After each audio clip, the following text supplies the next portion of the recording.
Good evening students. आज की class की शुरुआत हम करते हैं मिरर फॉर्मूला फॉर रिफ्लेक्शन। आप बड़े अच्छे से इस लेक्चर को अटेंड कीजिए धीरे धीरे और ये पूरा समझ में आएगा आपको। ढंग से देखिए, एक लाइव क्लास की तरह से अटेंड कीजिए। Mirror formula for reflection. सबसे पहले मैं शुरुआत फॉर्मूला से ही कर देता हूं, फिर उसकी टर्म्स और उनका मतलब बताऊंगा। 1/v plus 1/u is equal to 1/f। 1/v plus 1/u is equal to 1/f। अब यहां पे क्या है v, u और f, इनका क्या मतलब है उस पर अभी आएंगे, लेकिन एक चीज का ध्यान रखना, this formula is valid only for paraxial rays. This formula is valid only for the paraxial rays. आपके सिलेबस में तो है ही पैरेक्सियल रे, तो इस बात की चिंता करने की जरूरत नहीं है कि कब रेज पैरेक्सियल होंगे और कब नहीं, हमेशा पैरेक्सियल होंगे।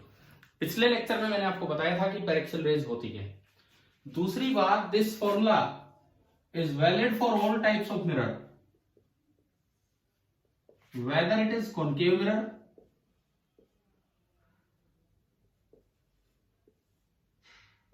और कॉन्वेक्स और इवन प्लेन।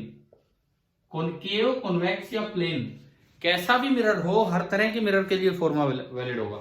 अब इसमें कुछ मतलब समझें कि क्या है, ये डिस्टेंस है कि कोऑर्डिनेट्स हैं और कहां ओरिजिन है, क्या है क्या नहीं। तो सुने, मान लो मैंने एक बनाया concave mirror, this is the concave mirror. Principal axis is the line joining the pole and the centre of curvature. हमने माना कि इसका जिस मिरर से, जिस गोले से इसको कट किया गया है उसका रेडियस है r, तो सेंटर का कोऑर्डिनेट हुआ करता है r0, और हमने पिछली क्लास में आपको समझाया था कि r की वैल्यू होगी -r, इस तरह से। अब फोकस, ये भी हमने कल सीखा था कि focus is the mid point of pole and centre, यानी कि ये जो दूरी है दिस इज r/2, लेकिन इसका जो कोऑर्डिनेट होता है that is f, symbol f होगा। और फिलहाल इस मिरर के लिए फोकल लेंथ नेगेटिव होगी -r/2। ये एक मिरर आपने बना दिया। फोकस एग्जिस्ट ही करता है only for paraxial rays, marginal rays के लिए फोकस जैसी कोई चीज एग्जिस्ट नहीं करती है। अब इसमें f तो हमारी समझ में आता है, f is the focal length. ये जो f हम लिख के चल रहे हैं, f this is the focal length. Focal length का मतलब कोई लेंथ नहीं है, this is the position of focus, position of principal focus है। ये नेगेटिव है तो नेगेटिव, पॉजिटिव है तो पॉजिटिव, इस तरह से ये रखा जाएगा। This is the position of focus.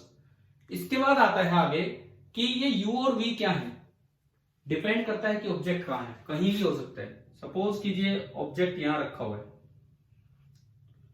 Object कुछ भी दूरी पे है, PO उसकी डिस्टेंस है, लेकिन उसका जो कोऑर्डिनेट दिया जाएगा दैट इज u। u जो यहां पे होता है u, this is the position of object, चाहे कोई सा भी मिरर हो।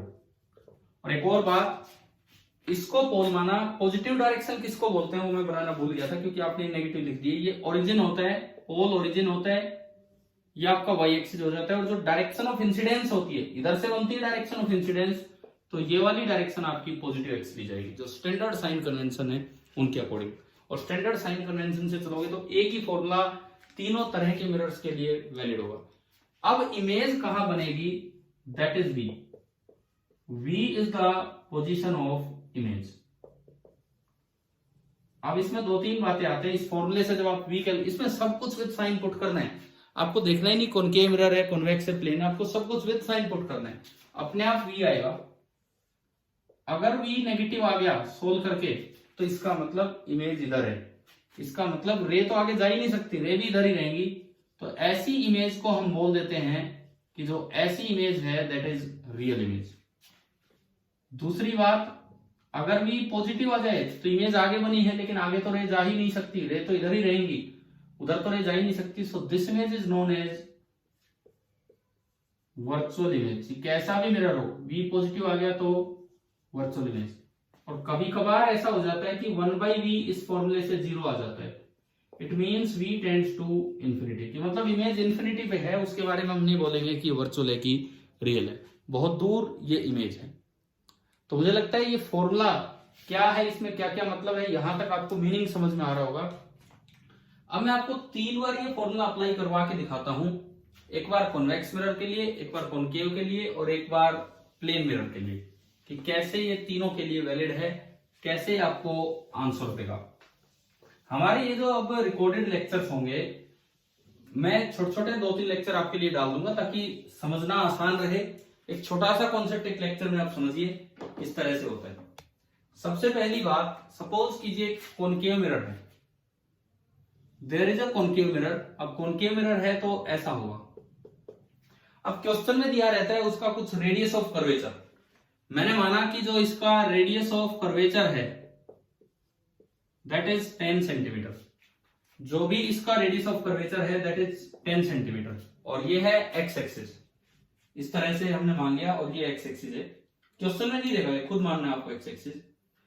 कोई ऑब्जेक्ट रखा गया है, सपोज इससे 40 सेंटीमीटर इधर, हमें ये बोला कि भाई ये ऑब्जेक्ट रखा हुआ है मिरर से, मतलब पोल से 40 सेंटीमीटर पीछे, यहां से 40 सेंटीमीटर इधर ऑब्जेक्ट रखा गया है। आपको बताना है कि लोकेट द इमेज। केवल ये काम है कि इस कॉनकेव मिरर में, अगर प्लेन मिरर होता तो मैं सीधा बोलता 40 इधर तो 40 उधर, अभी तो चक्कर ही नहीं है। अब आपको इसमें इमेज लोकेट करनी है। इसमें इमेज कैसे लोकेट करें, आपको मतलब एक एक चीज ढंग से विद साइन देखनी है। सबसे पहली बात, फोकल लेंथ। देखो फोकस इधर है, ये ओरिजिन है 0 0, पोल जो है वो ओरिजिन है। फोकस इधर है, फोकस होगा यहां, सेंटर नहीं दिख रहा है, सेंटर ये देखो, रेडियस 10 सेंटीमीटर है तो सेंटर 10 सेंटीमीटर पीछे, इसका मतलब जो फोकस है वो तो 5 सेंटीमीटर ही पीछे होगा। फोकस मिड पॉइंट होता है तो फोकस 5 सेंटीमीटर ही पीछे है। इसका मतलब जो फोकल लेंथ है इस मिरर के लिए होगी -5 सेंटीमीटर। फॉर्मूला ये यूज करना चाहिए, कोई नेगेटिव हो चाहे पॉजिटिव। यू ऑब्जेक्ट कितना पहले रखा हुआ है ओरिजिन से, 40 सेंटीमीटर पहले रखा हुआ है, तो u is coming out to be -40 centimetre. तो अब अगर मैं v निकालूं, अब अगर मैं यहां से v निकालूं, फॉर्मूला मैंने अप्लाई किया 1/v plus 1/u with sign आपने पुट किया इज इक्वल टू 1/f, ये भी विद साइन। यहां से आप आगे गए 1/v is equal to 1/40 minus 1/5। आपने एलसीएम लिया 40, 1 minus 8, so it is coming out to be -7/40। इसका रेसिप्रोकल करना मत भूल जाना। v आ गया -40/7, 7 5 35,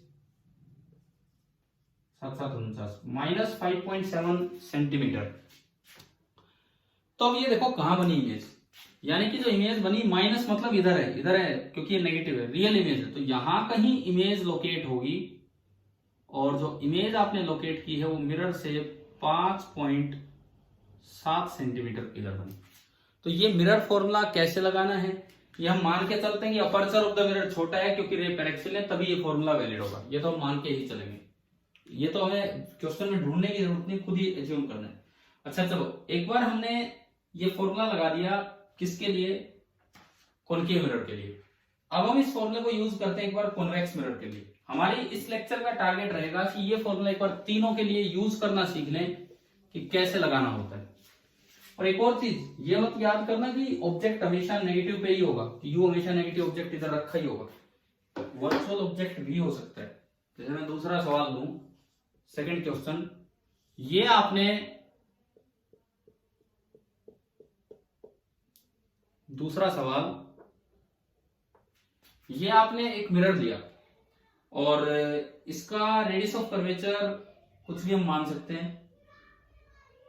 मान लो यहां पे मैं वर्चुअल ऑब्जेक्ट लेता हूं, किस तरह का वर्चुअल ऑब्जेक्ट ले, वर्चुअल ऑब्जेक्ट जब होता है तो रे कहीं से आ रही होती है और वो आगे जाके मिलेंगी। देखो इस पे रे यूं आई, सपोज ये मैं डायग्राम दे रहा हूं, एक पॉइंट ऑब्जेक्ट के कोरस्पॉन्डिंग रे यूं आ रही थी लेकिन वो मिल आगे रही हैं।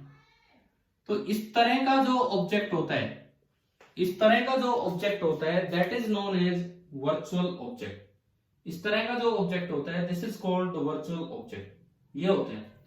और मान लो आफ्टर रिफ्लेक्शन रेज कुछ ऐसे चलेगी, आफ्टर रिफ्लेक्शन रेज कुछ इस तरह से गई है, लेकिन ये अब भी फैल ही रही है। इस तरह का कुछ हमें दिया गया है कि रिफ्लेक्शन के बाद रेज अभी भी इधर ही है, रिफ्लेक्शन के बाद भी रेज इधर ही है, लेकिन ये फैल रही है इधर की तरफ। और अगर मैं इसको देखूं कि कहां जाके इमेज बनी है, मतलब एक हाइपोथेटिकल सा ऐसा क्वेश्चन हमने लिया कि अगर मैं इनको पीछे बढ़ाऊं, पीछे की तरफ, तो ये यूं हुआ है, क्योंकि ये डाइवर्जिंग मिरर है तो इसने रेज को यूं फैलाया।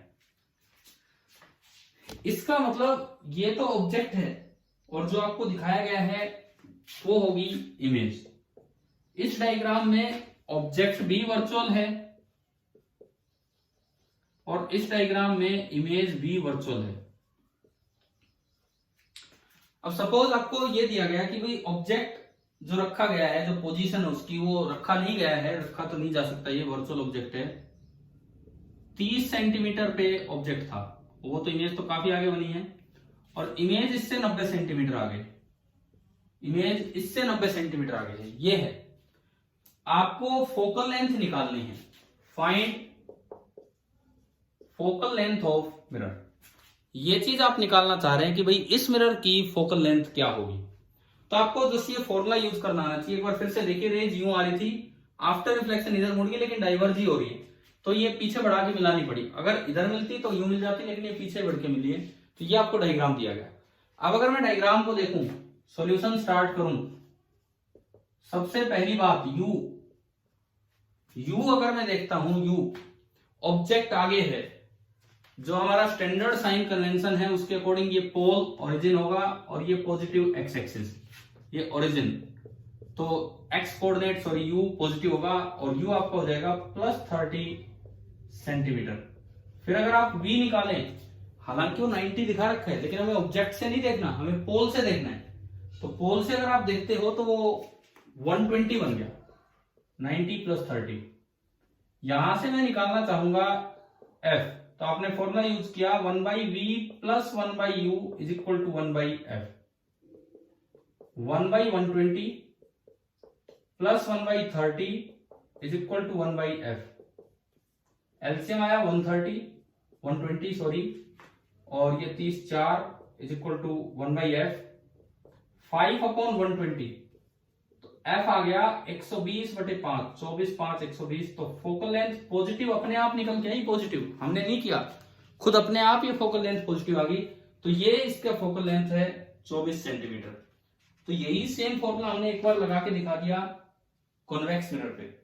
अब सवाल आता है कि क्या ये फॉर्मूला प्लेन मिरर पे भी वैलिड है? तो बिल्कुल वैलिड है, हम उस चीज को यहां से कंफर्म करेंगे। हालांकि प्लेन मिरर में हम इमेज बनाना वैसे भी जानते हैं, एक्स इधर तो एक्स उधर, पर देखते हैं हम इधर। तीसरा सवाल, ये आपको कोई मिरर दिया गया और इसकी focal length tends to infinity. ये आप जानते हैं, मैं आपको बता चुका हूं कि प्लेन मिरर की जो फोकल लेंथ है वो इनफाइनाइट होती है, तो यानी कि 1/f = 0 हो जाएगा। क्वेश्चन में दिया गया है कि ऑब्जेक्ट 5 सेंटीमीटर इधर रखा है, तो आपको बताना है कि इमेज। अब वैसे तो हम जानते हैं कि 5 सेंटीमीटर उधर बनेगी, हम बस अपना फॉर्मूला कंफर्म कर रहे हैं कि क्या है। आप इसको मान लो प्रिंसिपल एक्सिस, आगे वाली डायरेक्शन पॉजिटिव, इसको मान लीजिए पोल ओरिजिन। तो जो ऑब्जेक्ट का एक्स कोऑर्डिनेट बना u दैट इज -5, हमें v निकालना है। फॉर्मूला लगाया 1/v + 1/-5 = 1/f, और focal length tends to infinity, so 1/∞ becomes 0। 1/v - 1/5 = 0। It means v आपका आ गया +5 सेंटीमीटर। +5 सेंटीमीटर का मतलब है कि एक रियल इमेज बन जाएगी, एक रियल इमेज बनेगी और वो 5 सेंटीमीटर इधर आके बनेगी। तो हमने एक चीज देखी कि कैसे ये एक छोटा सा फॉर्मूला, ये आप सबको समझ में आना चाहिए कि कैसे एक छोटा सा फॉर्मूला तीनों तरह के मिरर्स के लिए काम हो रहा है, लेकिन फॉर्मूला नहीं बदला। कई बार बच्चे सोचते हैं एक में प्लस लेना होगा एक में माइनस, ना, फॉर्मूला नहीं बदला। आप इन सिंबल्स को एज इट इज रखिए, उनकी वैल्यू को विद साइन रखिए, u और f को विद साइन रखिए, और for plane mirror f infinite होता है, तो 1/f आपका हो जाएगा 0। अब देखो ऐसे भी सवाल आ जाते हैं कई बार, कॉम्बिनेशन ऑफ मिरर्स इकट्ठे दे दिए जाते हैं, कभी कभार कॉम्बिनेशन ऑफ मिरर्स को इकट्ठा दे दिया जाता है कि भाई जैसे प्लेन मिरर के साथ ये दे दिया इस तरह से, एक ये अरेंजमेंट आपको दिया ये सब, और इसमें ये जो कर्व्ड मिरर है इसका रेडियस ऑफ कर्वेचर बोल दिया 20 सेंटीमीटर है, इसका रेडियस ऑफ कर्वेचर है 20 सेंटीमीटर। एक बार ये सोचो कि ये कॉन्वेक्स मिरर है कि कॉनकेव मिरर। वीडियो लेक्चर का एक फायदा ये होता है, मैं कुछ सोचने के लिए बोलूं, आप वीडियो पॉज कीजिए, वीडियो रोकिए और 2 मिनट सोचिए, क्योंकि लाइव क्लास में तो मुझे वैसे रुकना पड़ता है। वीडियो लेक्चर में आप यहां से अपने आप वीडियो को पॉज करके रोक के देख सकते हो क्या आपने सोचा, फिर आप वीडियो दोबारा चालू कर सकते हो। कुछ चीज नहीं समझ में आई तो दोबारा देख लिया करो पीछे का। तो अभी देखिए रेडियस ऑफ कर्वेचर है 20 सेंटीमीटर। ये मैंने पूछा कि मेरा कॉनकेव है कि कॉन्वेक्स। दिखने में ऐसा लग रहा है जैसे कॉन्वेक्स है, परंतु आपको रिफ्लेक्टिंग साइड देखनी होती है, ना कि पॉलिश साइड। इसकी रिफ्लेक्टिंग साइड तो कॉन्वेक्स है, लेकिन जो जो पॉलिश साइड है वो कॉन्वेक्स है, लेकिन जो रिफ्लेक्टिंग साइड है वो कॉनकेव है। मान लो इन दोनों मिरर्स के बीच की जो दूरी है वो आपको दे दी गई है 40 सेंटीमीटर, ये दिया गया, और ऑब्जेक्ट रखा है इस पहले मिरर से 15 सेंटीमीटर पे। ऑब्जेक्ट हमने रखा है यहां से 15 सेंटीमीटर पे ऑब्जेक्ट रखा हुआ है। अब हमें यह बताना है कि 3 सक्सेसिव रिफ्लेक्शंस के बाद इमेज कहां बनेगी। लेकिन अब उसमें तो भाई इस बात पे डिपेंड करेगा कि कहां से शुरुआत करें, पहला रिफ्लेक्शन इस पे ले कि पहला इस पे ले। Suppose this is mirror M1, this is mirror M2। तो अब क्वेश्चन में देना पड़ेगा कि taking first reflection on M1, पहला रिफ्लेक्शन M1 पे लेते हुए find the position of image formed after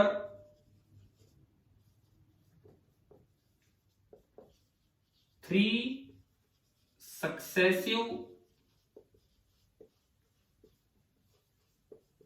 reflections.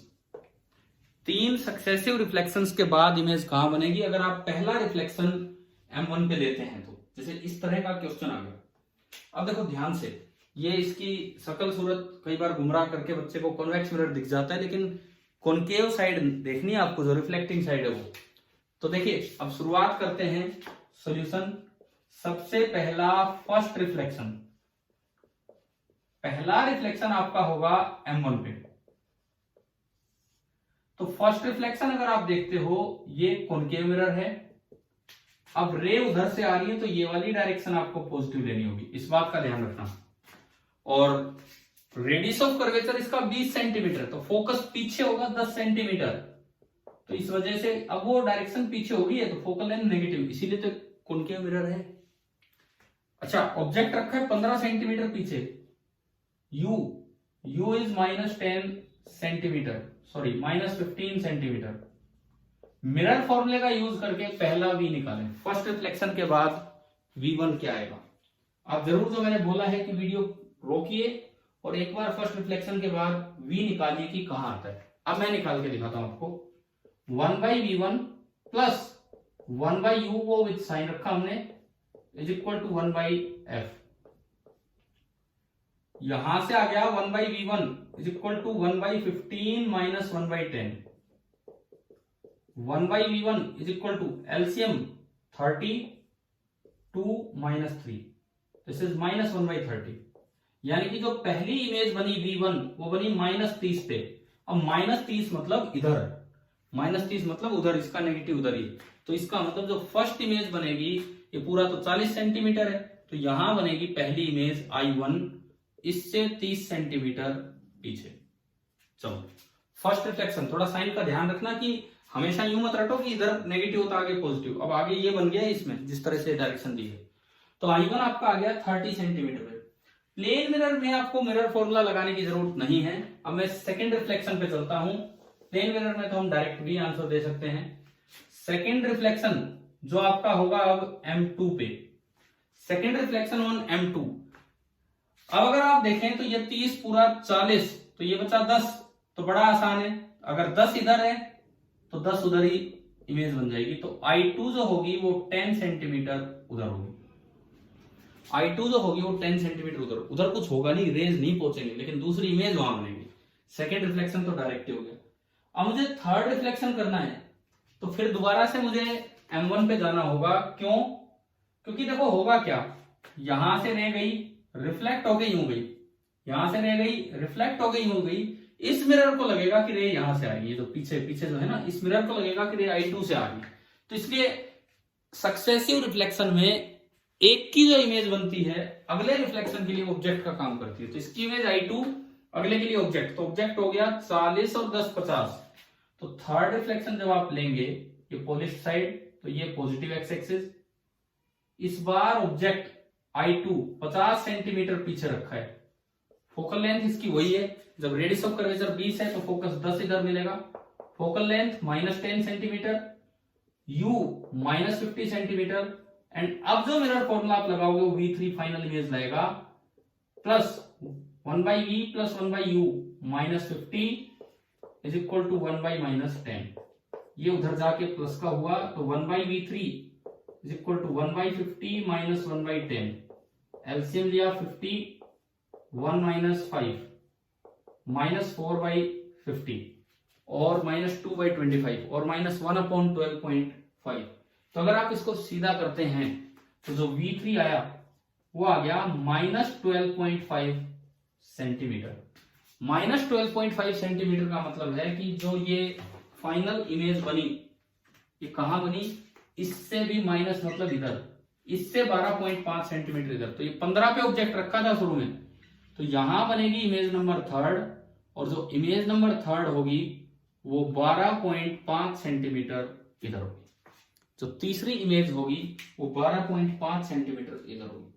तो मुझे लगता है कि शायद आपको ये, अभी मैंने एक्सटेंडेड ऑब्जेक्ट स्टार्ट नहीं किए हैं, अभी मैं खाली सिंपल पॉइंट ऑब्जेक्ट लेके चल रहा हूं, और पॉइंट ऑब्जेक्ट में मैंने तीनों मिरर्स में कैसे मिरर फॉर्मूला लगना है वो आपको बताया।